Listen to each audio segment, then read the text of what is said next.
Hello, everyone. This is Spirit Connections by Angela, and I'm Angela.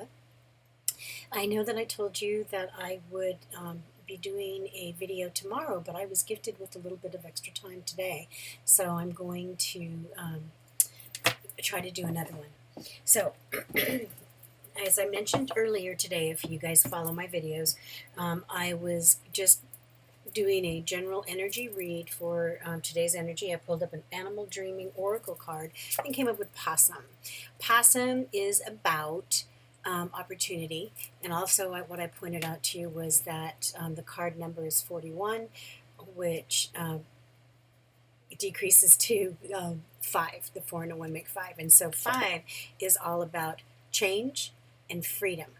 Okay, so one of the things that I wanted to talk to you about with opportunity is in my meditations, it comes out all the time that in order to grow, you got to get out of the house. Okay, and that you would think that that would, the people would just know that. You'd know it without me having to tell you, but some people they do all the meditations and they view all the YouTube videos and they sit around then and watch TV. They binge watch TV, binge watch YouTube videos, and then never do anything with the information that they find. The universe, this is such a wonderful time to be alive and to be a curious individual because the answers to our questions are everywhere. We can find things on Google. We can find things on YouTube. There are, and if we don't know, we can find somebody online who can help us find it. But the thing about opportunity, coming back to topic, this is a time of immense change. It's been happening month by month, but on Friday when we had the full moon, and it was on the 13th, so it was Friday the 13th, and it's the last full moon of the summer, and the equinox is coming up on the 23rd. So this is a huge transition. We have the change of the seasons. We have and there's something with the planets. Oh yeah, Saturn came out of retrograde. Now, a lot of people, they just, kind of poo-poo that retrograde thing. It's like, planets aren't really going backwards. No, it is not. It just appears that it's going backwards from Earth. And what is important about the planets being in retrograde is that it has to do with the pull of the energies. So the gravitational pull of Saturn is pulling on Earth. We're 60% water, so all this different gravitational pull just really does affect our energy. So it's coming out of retrograde, and since Saturn is a big planet and its orbit is slow, all of the things that happen during that time happen in it's a much more sustained energy that we get. It's not like Mercury that goes in and out of retrograde like a million times every year. So, and then thankfully that just kind of interferes with Mercury is just our communication. Saturn, I don't know. I'll have to look it up and tell you how it's going to affect us. But I believe it has to do with family dynamics and employment. Or I shouldn't say employment because it's more about careers, entrepreneurship, what we're going to do with our lives, which then again brings us to opportunity. This is a really good time to be moving forward with any of those plans that you have come up with. Any dreams that you have, any ideas that you have come up with, now is the time to begin to move forward. Or if you have already begun to move forward and it has been stagnated, things are going to really start to take off. I'm getting that it's important that you do the work. You have to do the work. If what you have been doing has not been working for you, then you make some adjustments. You do a few little tweaks into how you've been managing things, and that's going to be enough to propel you forward. I'm also getting that once you do that little tweak, other ideas will come to you on how to grow your business, to grow, the service, whatever it is that you want to do. The opportunity is going to present itself to continue to either get it established or to improve it. I mentioned earlier about binge watching YouTube videos or TV, and I don't. We are all in the place where we are. What I want to draw your attention to, because I don't want to say you shouldn't be doing that because you know that I was almost going to say a waste of time, but that is not true either. You don't want to spend all your time doing that, but we're all in the place where that we are in at this time. So what I want to have you be aware of is sometimes when we're watching TV or we're looking at YouTube videos, we get ideas. We see somebody doing something, we go, oh man, it would have been so much better if they would have just done, XYZ. And instead, well, can you take XYZ and make a business out of that? Provide a service utilizing those principles of XYZ? Ideas can come from anywhere. And so open up your eyes, become aware. If you can reach out to your spirit guardians, whether that's your angels or, your loved ones that have passed on, it doesn't matter. If you can reach out to them and have them help you to keep open, that is then going to allow just multiple downloads of information for you. I invite you to journal, to write it out. Any ideas that come to you, not all of the ideas that come to you are going to be viable ideas. But if you don't start somewhere, then you're not going to be able to have any of your ideas come to fruition. So follow those that speak to your heart. Follow those that make you feel excited. Follow those that make you want to wake up in the morning and do something about it. Those are the ones that are divinely guided. Those are the ones that are going to lead you to prosperity. The other thing that I am getting is with this period of opportunity is you can't, well, some people can, let me put it that way. But for most of us, we have to work hard. And I said that in the video earlier today, is that you got to do the work. It's not just going to fall down in your lap. It really doesn't just rain money. People just don't usually come flocking to your door because they know that you are going to be able to help them with whatever issue it is that they need help with. You have to do the work. Get the message out there. And there's so many different avenues right now. We've got all the, the old school stuff like get your business cards and, network with whoever you can find and talk to people. And, none of that stuff goes away. Those are all still good tools. But we also have a ton of like YouTube videos that will tell you step by step how to accomplish something. If you wish to, if you want to start a fashion business, then all you have to do, Chris, you have to do the research. But if you just start making some videos that speak to what you wish to teach, that's a beginning. Okay, so and then you follow it. I mean, the YouTube videos that I watch, they always say you follow your stats, and you make adjustments where you need to. It just a ton of ideas all the time on how to tweak things so that you can get more views and how to make money doing YouTube videos, all of that stuff.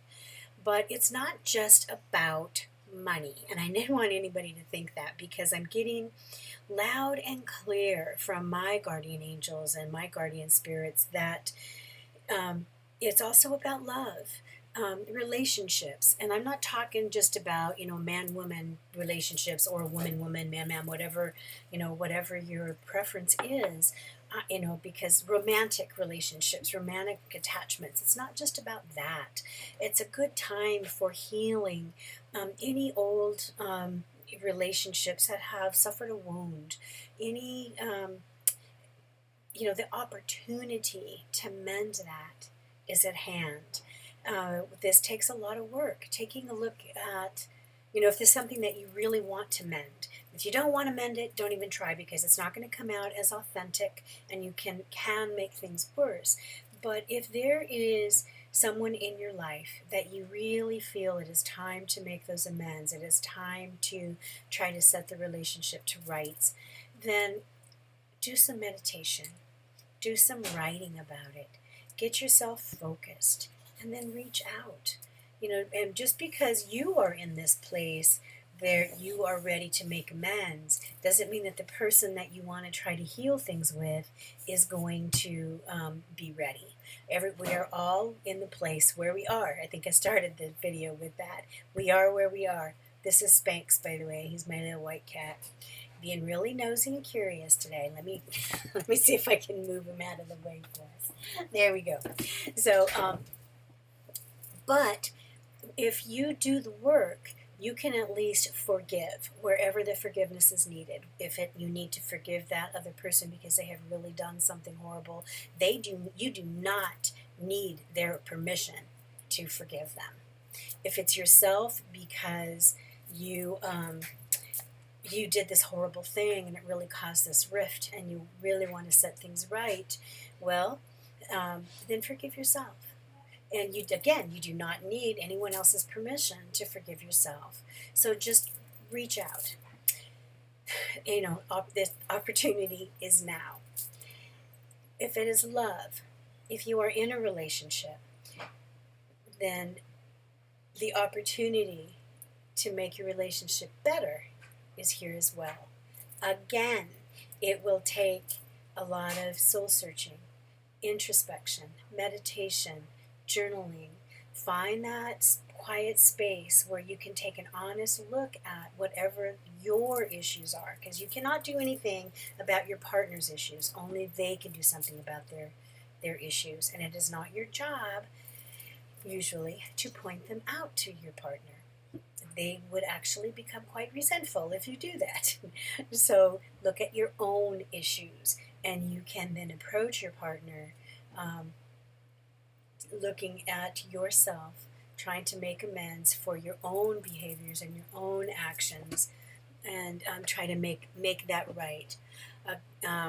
Again, not all relationships are mendable. They're only mendable if both parties are willing to work together. Always, it takes two. So if only one of you wants to try to work it out and the other one is like, I'm just so done with this, at least now is not the time. And sometimes a separation is the thing that you need to do to allow that person to have their space and work things out on their own. You can only do you. If you are not in a relationship, then opportunities are going to present themselves. And again, it's getting out of the house. Most of the time, it has happened. It's like, the mailman could come to deliver a package, and that could be, knock on your door, and that turns out to be the love of your life. It does happen, but it's not the usual. So get out of the house. Find the things that you love. Look for opportunities to do the things that you enjoy, or look for opportunities to do something new. It could be if you want to take some dance classes, if you want to go hiking, if you want to go rock hunting, if you want to learn how to meditate, if you want to change churches. It doesn't matter. Find something that speaks to your heart and do that. And getting out there into the world will then put you in a position where you'll be exposed to more people, and the opportunity will present itself. So that is pretty much what I have to say about opportunity.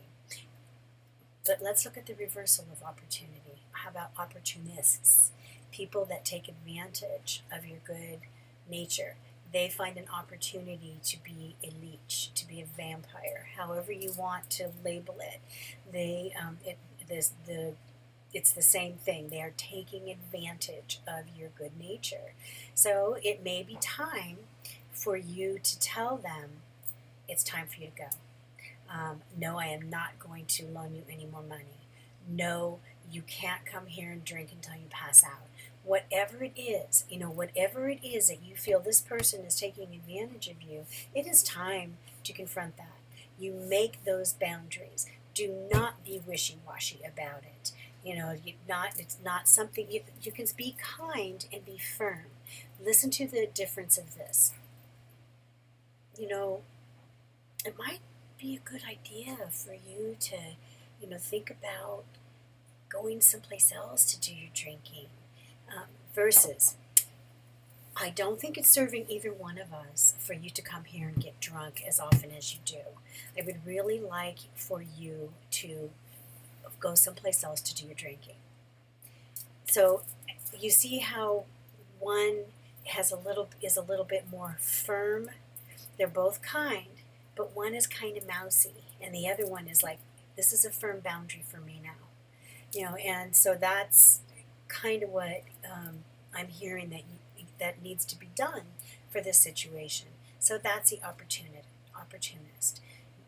Do you have, and some of you love it. I mean, it's like my son lives, almost 2,000 miles away from me, but when he lived close by and he was a late teens, early 20s, I used to love for him to pop by and raid my refrigerator. That's an opportunist thing that causes no harm anywhere. It gives me an opportunity to see him, to chat with him, and it didn't hurt anything because if he didn't come eat it, it would probably get thrown away. Anyhow, I had a difficult time going from that feeding a gazillion teenagers to just feeding me. I couldn't pare down my cooking, so I always had a ton. So, that kind of stuff. It's like, don't confuse the things that bring you joy, just because it's an opportunist thing. If it brings you joy, you don't need to stop. But if someone is truly taking advantage of you and it's hurting your heart, or you're seeing how it is not helpful for that person, then, in any way, then it's time to face that. I got it and take care of it. Now here, I'm sorry about that. I'm looming in on you. So, but I got it ahead, and I think it's very important that you be aware that, sometimes we want to help people, and we have plenty of opportunities to help people, but helping some people is only helping them to continue to be in their disease. Or their bad behavior, or however you want to label it. For instance, if you have a 35-year-old son who can't hold a job for longer than 3 months and wants to continue to come to you and, crash on your couch because, gosh, I got kicked out of the apartment again, well, it is not always a good idea to continue to take them in. Everybody needs a leg up once in a while. Everybody needs a helping hand once in a while. But if they're making this a habit, you might love having them there. But continuing to help them is teaching them, mommy will fix it. Or I don't have to worry about that because so-and-so will take me in until I get it together. Sometimes like the mama birds have to push the baby birds out of the nest, or they don't ever learn how to fly. And that sometimes we do that to those that we love because we do not want to see them suffer, and we are just causing them harm. Our job as parents is to teach our children to be effective adults, and if we continue to take care of things for them, then what we're teaching them is mommy will fix it. Sometimes we have friends who have learned that if they fail, we're going to help to put them back on their feet. Well, yeah, we've done that in the past, but on the 5th or 6th or 7th or 8th time that we've helped to put you back on your feet, it starts to feel like what we have taught you is that you don't have to go out into the world and work hard because I'll take care of you. So either way, the message is not a healthy one for either of you. That's codependence, and we need to move on from there. It doesn't mean that you stop loving that person. It doesn't mean that you stop being willing to be their friend. What it means is that you stop enabling them, and that's a catchphrase from I don't know how many decades we've been using that, enabling them to stay in their current way of thinking. And after a while, it just starts to feel like they're taking advantage of us. And they are. And I don't think on a conscious level. They're not aware that they're taking advantage of us, but they are, because we have, developed the habit of picking them back up and putting them on their feet. They don't know how to do it without us. So take a look at those things. So let me see if I can sum all this up. In retrospect, opportunity. Please just be mindful. Try to be aware of the energy that's coming into us, whether it is ideas and ways to put those ideas into practice that's going to enrich our lives. Whether it's monetary, spiritual, relationship, keep open for those. And also be mindful of those that are being opportunistic, taking advantage of our good natures. It is not healthy for either one of us. Okay, I think that is it. That's the longest video I've ever made, but I wanted to be very clear about how opportunity can affect our lives. You have a blessed day.